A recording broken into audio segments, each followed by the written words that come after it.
Olá, você está no canal de leituras da Thelma. O livro de hoje chama-se Jane Eyre, de Charlotte Brontë. Narração, Thelma Schinkelmann. Continuação do capítulo 14. Dava explicações, quase me apresentava desculpas. Não quis mostrar-me insensível à amabilidade e por isso afirmei: estou disposta a distraí-lo, mas não posso escolher assunto, porque não conheço aqueles que podem interessá-lo. Pergunte e eu tentarei responder-lhe o melhor que souber. Muito bem. Em primeiro lugar, não acha que tenho direito de ser autoritário? Talvez um pouco exigente mesmo. Pelas razões que acabei de evocar, isto é, que pela minha idade podia ser seu pai, e por ter adquirido, correndo meio mundo, a experiência que lhe faltou por ter vivido sempre na mesma casa, com as mesmas pessoas. Se assim o entende, isso não é resposta, ou, para melhor dizer, é uma resposta irritante por ser evasiva. Responda concretamente. Não creio que tenha o direito de me dar ordens só porque é mais velho e conhece melhor a vida. A autoridade que reivindica depende da forma como empregou o seu tempo e essa experiência. Finalmente, eis uma resposta clara, mas que não me agrada, visto ter empregado as duas vantagens que menciona por forma pouco útil, para não dizer má. Deixemos, portanto, a superioridade e resigne-se a receber as ordens minhas de longe em longe, e sem se ofender com os meus modos imperiosos. Estamos de acordo? Sorri e pensei. É muito curioso, Mr. Rochester, e esquece que me paga 30 libras por ano justamente para receber as suas ordens. O sorriso não basta, desejo ouvir opiniões. Pensava que muito poucos patrões se dariam ao incômodo de saber se as suas empregadas se ofendem ou não quando recebem ordens. Tem razão. Esqueceu-me esse pormenor. É minha empregada, de fato. Então, por esse motivo, admite a minha autoridade?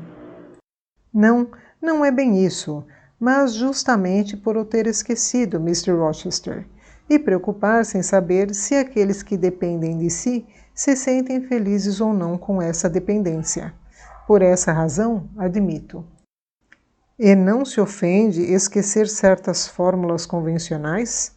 Não as atribui a propósitos insolentes? Nunca tomaria a falta de certas formalidades por insolência. A primeira aceita-se, mas creio que ninguém suportaria a segunda, mesmo sendo assalariada como eu. Tolices! A maior parte das pessoas submete-se a tudo, conforme o salário. Não formule opiniões sobre a generalidade, que desconhece por completo. Mesmo assim, felicito-a, não tanto pela resposta, que foi errada, como pela sua sinceridade. Não é fácil encontrarem-se hoje muitas pessoas francas, que digam exatamente o que pensam. Pelo contrário, a franqueza é quase sempre recompensada com a hipocrisia e incompreensão. Entre 1000 preceptoras, não encontraria 3 que me respondessem como acaba de me fazer. Não creia, porém, que seja minha intenção lisonjeá-la. Se foi talhada em moldes diferentes da maior parte de suas congêneres, não lhe cabe o mérito, mas sim à natureza que a formou assim. Além disso, talvez eu tire conclusões demasiado rápidas e a Miss não seja melhor do que as outras e tenha defeitos insuportáveis a contrabalançar as suas qualidades. E o senhor também, pensei. Mas, no instante em que este pensamento me cruzou o cérebro, os nossos olhares encontraram-se e ele respondeu-me como se o tivesse formulado em voz alta. Tem razão. Também tenho grandes defeitos e não tento ocultá-los. Garanto-lhe. Sei bem que não tenho o direito de ser severo com os outros. Existem no meu passado muitos atos que chamariam sobre mim, se fossem conhecidos, a ironia e censuras. Entrei no mau caminho, ou fazendo como todos que lançam à conta do destino e das circunstâncias adversas a responsabilidade dos seus atos. Aos 21 anos, empurraram-me para o mau caminho, e desde então ainda não consegui encontrar outro melhor. Invejo-lhe a tranquilidade de espírito, as recordações sem mancha, tal como eram as minhas aos 18 anos. Nasci para ser uma alma de eleição, e, embora não me considere um miserável, as circunstâncias, mais do que as minhas inclinações, fizeram de mim um homem banal e vulgar, sobrecarregado com todas as tendências mesquinhas com que os ricos e as pessoas indignas sobrecarregam a vida. Causa-lhe espanto esta confissão? É vulgar, na vida, tomarem-nos como confidentes, sendo, como eu adivinhei, Seramis, uma pessoa que não gosta de falar de si e sabe escutar quando os outros falam, acolhendo as confidências sem desprezo, com discreta e reconfortante simpatia. Dir-me-á, talvez, que me cabia defrontar as circunstâncias e resistir-lhe, mas confesso que nem sequer o tentei. E hoje arrependo-me. Quando se sentir tentada a praticar uma ação má, lembre-se do remorso, Miss Eyre. O remorso é pior do que o veneno. E o arrependimento, o antídoto para ele. Não creia em semelhante coisa. Só uma modificação radical poderia anular o veneno. Talvez ainda conseguisse modificar-me por completo, mas para que tentá-lo com todos os obstáculos, todas as maldições que pesam sobre mim? Além disso, desde que a felicidade pura me está vedada, saberei tirar da vida todos os prazeres que ela possa proporcionar-me. Sendo assim, afundar-se-á cada vez mais. Talvez, mas se esses prazeres forem suaves e doces, tão doces quanto o mel, saber-lhe-ão, ó fel. Como pode sabê-lo se nunca os provou? É tão ignorante a esse respeito como este boneco, disse, apontando uma estatueta. Uma neófita que ainda não transpôs os pórticos da vida e ignora todos os seus mistérios, não tem competência para pregar-me sermões. Limitei-me a repetir as suas próprias palavras, Mr. Rochester. Não afirmou que o erro gera o remorso e que este envenena a vida? Quem lhe falou em erro? Não creio que o pensamento que me atravessou o espírito, leve como uma asa, possa considerar-se um pecado. Foi mais uma inspiração do que uma tentação. Uma inspiração consoladora. Não foi dada pelo demônio, garanto-lhe, ou, se foi o demônio, mascarou-se de anjo. Não posso recusar a entrada no meu coração a tão belo hóspede. Se não é um anjo de verdade, desconfie dele, Mr. Rochester. Observei-o quando falou dessa inspiração e reparei que estava agitado. Se lhe der ouvidos, conte com novos sofrimentos. Engana-se. Trouxe-me a mais bela mensagem do mundo. Entrai, belo mensageiro. Abriu os braços e depois cerrou-os sobre o peito, como se abraçasse um ser invisível. Pronto. Acolhi o peregrino, uma divindade encoberta, e sinto-me outro. O meu coração assemelhava-se a um deserto e agora transformou-se num templo. Confesso que não o compreendo e não posso continuar uma conversa que ultrapassa o meu entendimento. Sei unicamente uma coisa. Confessou-me que não era tão bom como desejaria ser e que lamentava a sua imperfeição. Disse-me também que as suas recordações sombrias o torturavam. Parece-me que, se o desejasse verdadeiramente, com o tempo conseguiria modificar-se, corrigir os seus pensamentos e ações.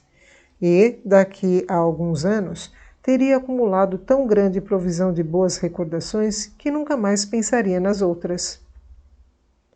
Muito bem pensado e muito bem dito, Miss Jane Eyre.